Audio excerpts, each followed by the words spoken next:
혹시 애인이 주말마다 너무 바빠서 얼굴 보기 힘들다면 그 이유를 확실히 알고 계신가요? 주말마다 시골 내려가서 부모님 농사일 돕는다는 세상 성실한 효자 남자친구가 있었습니다. 그런데 어느 날 밤 우연히 울린 당근 알림 하나가 충격적인 진실을 알려줬습니다. 알고 보니 남친이 땀 흘려 짓고 있던 건 고구마 농사가 아니라 자식 농사였다면 믿으시겠습니까? 이야기 시작하겠습니다. 제 나이는 32이고 남자친구는 36입니다. 결혼 정년기에 만난 우리는 꽤 빠르게 가까워졌습니다. 소개팅으로 처음 만난 그는 듬직하고 다정하고 무엇보다 능력이 있어 보였습니다. 본인 명의로 된 아파트가 있었고 성실하게 회사를 다니는 평범한 직장인이었죠. 연애를 한 지 6개월이나 됐는데 이해할 수 없는 철벽 하나를 마주해야 했습니다. 바로 그의 집이었습니다. 30대 중반 커플이 반년이나 만났고 남자가 혼자 사는 아파트라면 한 번쯤 집에 초대할 만한데 저는 그 집 아파트 입구조차 제대로 가본 적이 없습니다. 제가 오빠 집 구경 좀 시켜달라고 할 때마다 그는 항상 똑같은 레퍼토리로 방어막을 쳤습니다. 자기는 원래 정리를 진짜 못해서 지금 집이 완전 돼지우리라며 남자가 혼자 살다 보니 냄새도 나는 것 같고 싹 치우고 나서 아주 나중에 초대하겠다고만 했습니다. 핑계는 다양했습니다. 오늘은 회사 서류를 거실에 다 펼쳐놨다. 내일은 지방에서 부모님이 잠깐 올라와 계신다 등등. 이런저러한 핑계 때문에 데이트 후 잠자리는 항상 모텔 아니면 제 자취방이었습니다. 정말 웃긴 건 데이트 장소는 꼭 자기네 집 앞인 동대문구 근처로 잡는다는 겁니다. 술도 그 집 근처 단골집에서 마시고요. 하지만 술에 떡이 돼도 절대 집으로는 데려가지 않는 그 모습을 보면서 제 마음속엔 작은 의심의 씨앗이 싹트기 시작했습니다. 집 문제뿐만이 아니었습니다. 이 남자의 연락 패턴은 마치 신데렐라 같았습니다. 12시가 되면 사라지는 게 아니라 집에만 들어가면 사라졌으니까요. 낮에는 밥 먹었냐 보고 싶다라며 꿀 떨어지게 연락하던 사람이 퇴근 후 저녁 7시나 9시쯤 집 앞이니 들어간다고 전화를 끊으면 그게 그날의 마지막 인사가 되곤 했습니다. 그 이후로는 제가 전화를 걸어도 받지 않고 카톡은 아예 읽지도 않았습니다. 그리고 다음날 아침 출근하는 차 안에서야 어제 너무 피곤해서 씻자마자 기절했다며 아무렇지 않게 전화가 오곤 했죠. 그러던 어느 날 결정적인 사건이 하나 터집니다. 남친 차를 타고 드라이브를 가던 중이었습니다. 조수석 틈새에 제 립스틱이 떨어져서 그걸 주우려고 손을 깊숙이 넣었는데 꼬깃꼬깃한 영수증 뭉치가 잡히더군요. 무심코 펼쳐봤는데 토이저러스 영수증이었습니다. 품목은 핑크퐁, 아기상어 노래하는 인형이었죠.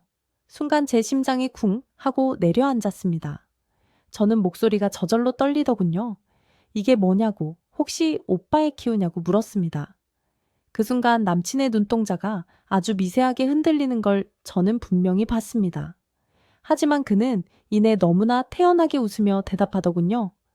누나가 애 보느라 힘들다고 징징거려서 매형 대신 자기가 조카 선물 하나 사다 줬다며 오히려 저보고 내가 애 아빠인 줄 알았냐고 상상력이 너무 풍부한 거 아니냐며 웃어 넘겼습니다. 그 뻔뻔한 웃음과 당당한 태도에 저는 또 바보같이 속아 넘어갔습니다. 그래, 조카 바보일 수도 있지. 내가 너무 예민한가 싶어 스스로를 의심병 환자 취급을 하며 넘어갔었던 그날 생각에 너무나 후회스럽습니다. 하지만 여자의 촉이라는 게 참 무섭습니다. 한번 찜찜하기 시작하니 모든 게 거슬리더군요. 어느 날 밤 남친이 집에 들어갔다고 한 지 30분쯤 지났을 때였습니다. 급하게 물어볼 게 있어서 전화를 걸었어요. 평소 같으면 절대 안 받았을 텐데 제가 오기가 생겨서 연속으로 5통을 걸었거든요. 그러자 덜컥 전화를 받았습니다. 그런데 목소리가 정말 개미 기어가는 소리처럼 작았습니다. 옆에 누가 잠에서 깰까봐 조심히 받는 톤으로 전화를 받았습니다. 왜 목소리가 그러냐고 따지니 자다 깨서 그렇다고 하는데 집에 들어간 지 30분 만에 잠들어서 귓속말을 한다는 게 상식적으로 도저히 납득이 가지 않았습니다. 게다가 주말은 더 가관이었습니다. 제가 주말에 벚꽃 보러 가자고 물으면 돌아오는 대답은 늘 똑같았습니다. 이번 주 상주 내려가야 한다며 부모님 농사일이 너무 바빠서 일손 도와드려야 한다고 자기가 장남이라 어쩔 수 없다고 했습니다. 효자도 이런 효자가 없습니다.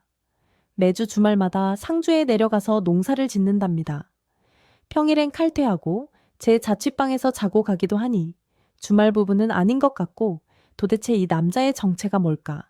저는 혼란스러움에 잠 못 이루는 날이 많아졌습니다. 참다 못해 대놓고 혹시 유부남이냐고 물어보기도 했습니다. 그랬더니 펄쩍 뛰면서 화를 내더군요. 너는 사람을 뭘로 보고 그런 소리를 하냐? 내가 너한테 어떻게 하는데 그런 의심을 하냐면서 너는 사람을 뭘로 보고 나한테 그런 소리를 하는 거냐? 적반하장으로 나오니 오히려 제가 사과를 하는 꼴이 되었습니다. 그리고 운명의 지난주 금요일 밤 모든 진실이 밝혀지는 순간이 찾아왔습니다. 남친이 제 자취방에서 맥주를 마시고 취해서 자고 있을 때였습니다. 테이블 위에 엎어둔 그의 폰이 징하고 울렸습니다.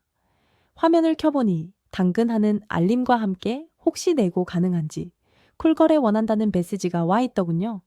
평소 중고거래를 즐겨 하던 사람이라 별 생각 없이 넘기려다 문득 상주 농사꾼의 판매 내역이 궁금해졌습니다. 남친 패턴을 풀고 앱을 들어갔죠.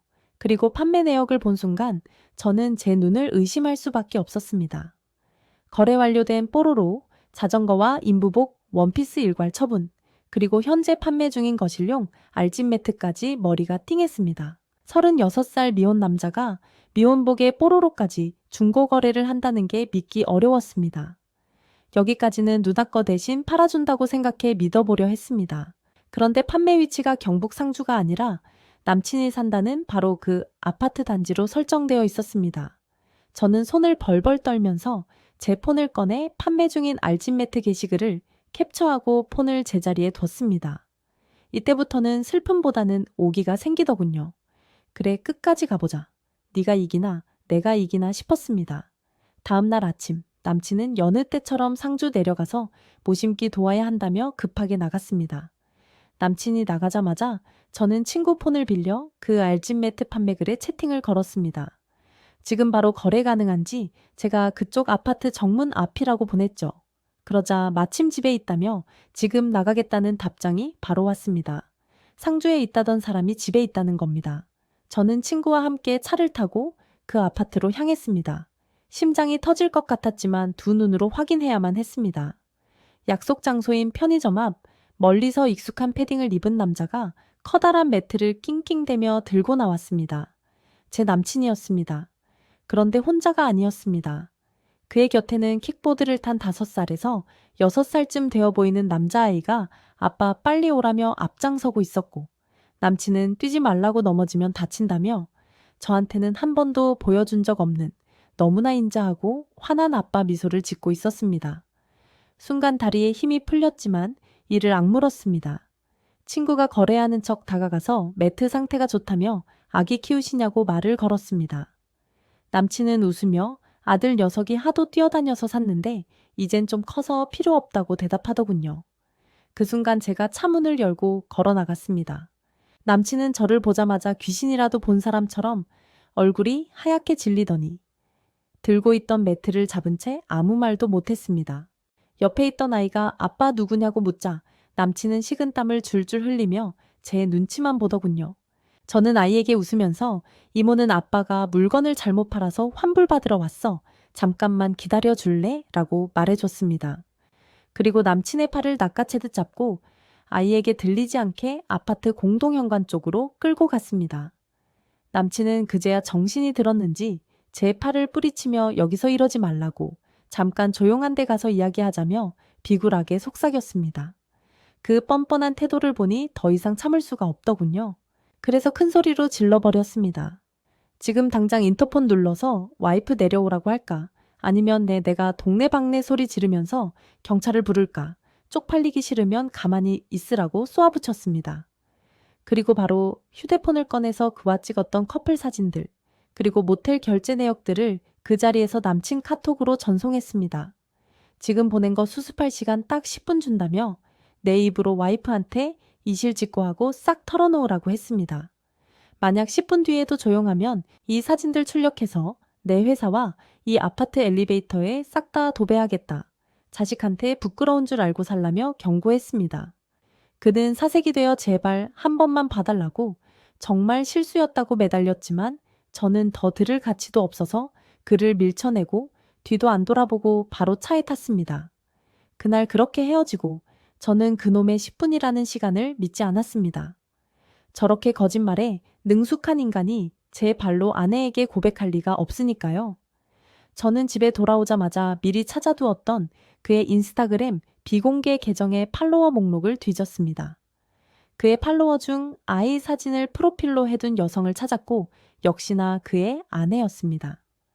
저는 망설임 없이 제가 가지고 있던 증거 사진들과 그동안의 대화 내역을 정리해서 아내분에게 다이렉트 메시지로 보냈습니다. 당신 남편이 상주 농사꾼 핑계대며 밖에서 하고 다닌 짓들이라고 판단은 알아서 하시라고 정중하게 남겼죠. 그리고 며칠 뒤 모르는 번호로 전화가 왔습니다. 그의 아내였습니다. 그녀는 너무나 차분하고 건조한 목소리로 알려줘서 고맙다고 했습니다. 사실 짐작은 하고 있었지만 물증이 없어서 참고 살았는데 덕분에 확실해졌다며 이제 소송 준비 들어간다고 하더군요. 그 목소리가 얼마나 단호하던지 오히려 제가 위로가 되더라고요. 그 후로 들리는 소식은 아주 구체적이었습니다. 다니던 회사에는 상간녀 소송 관련 서류가 송달되면서 소문이 쫙 퍼져서 권고사직을 당했고 아파트와 양육권은 모두 아내분이 가져갔다고 합니다. 지금은 아파트 근처 고시원에서 지내며 배달 알바를 한다는 이야기를 건너 들었습니다. 농사 좋아하더니 결국 인생 농사 제대로 망친 셈이죠. 혹시 촉이 쎄하다면 그건 의심이 아니라 뇌가 보내는 경고 신호입니다. 당근마켓 알림 하나가 제 인생을 구했듯이 여러분도 찜찜한 게 있다면 절대 그냥 넘어가지 마세요. 혹시 촉이 쎄하다면 그건 의심이 아니라 뇌가 보내는 경고 신호입니다. 사연을 본 사람들의 반응도 한결같습니다. 인부복 3,000원에 팔려다가 자기 인생을 통째로 팔아먹었네. 당근마켓이 사람 하나 살렸다. 라고 말이죠. 맞습니다. 쎄한 느낌은 절대 배신하지 않습니다. 그 느낌이 든다면 절대 무시하지 마세요. 오늘 이야기는 여기까지입니다. 시청해주셔서 감사합니다. 여러분 안녕하세요. 오늘 시청해주셔서 감사합니다. 구독과 좋아요, 알림 설정 부탁드려요.